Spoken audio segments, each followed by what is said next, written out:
Hey there. Ideally, sales, marketing, and customer success teams should be working together in order to bring in more revenue and everything else. But this is sadly not the case in a lot of case scenarios. And there is a lot of disconnect in real world implementations of such kind of teams. By the end of this video, I assure you that you will learn how to align your sales as well as marketing departments with your customer success departments without the need of additional mind-bending stuff.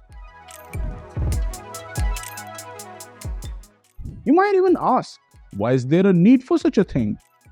We all know that the core function of sales and marketing department is to generate leads and close them as a customer before any sort of customer success program takes over.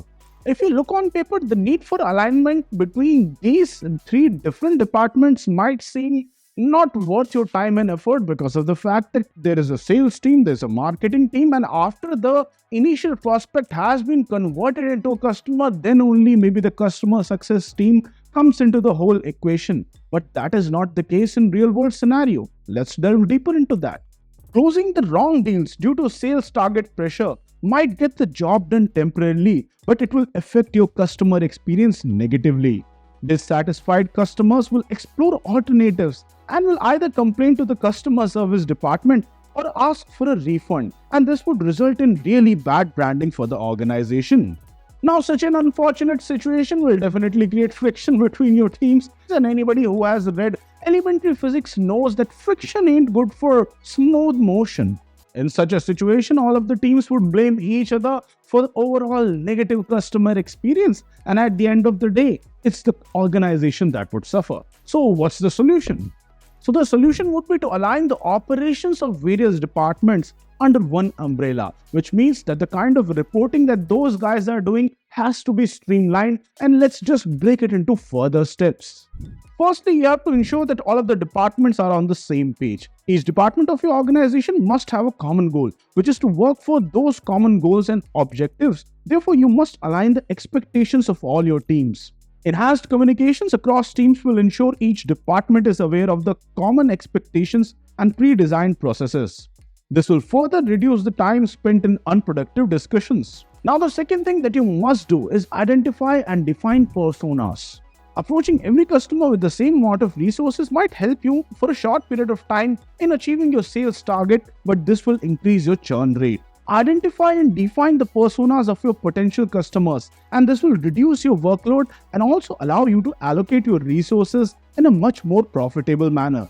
This will also result in increased customer retention because now the customer support as well as the sales team are working towards a common target. And what is that target? That is customer satisfaction.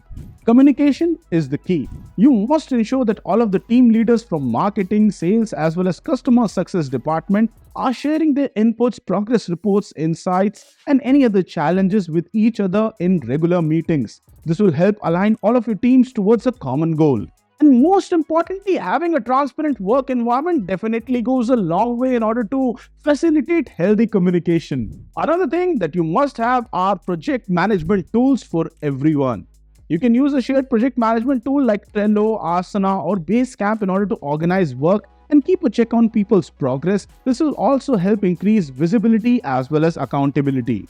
One of the often overlooked things I would say is that people should be working with each other, not against each other. Let me just delve deeper into what this statement means. You must encourage collaborations on projects and campaigns so that everyone is functioning towards a common organizational goal. When people are not communicating with each other, then obviously differences would creep up. If people feel that maybe some department is putting in more effort and their department is not able to put in that much effort, they would try to hide their shortcomings, and a lot of different kind of office politics might come into play, and you don't want your teams to be competing against each other. You want all of them to be playing together on a common level field, trying to achieve a singular goal together. If you are a RevOps person, you need to know that in order to have a healthy work environment, everybody has to be on the same page in terms of communication as well. And lastly, just remind everybody who's working with you that at the end of the day, we are all on the same team.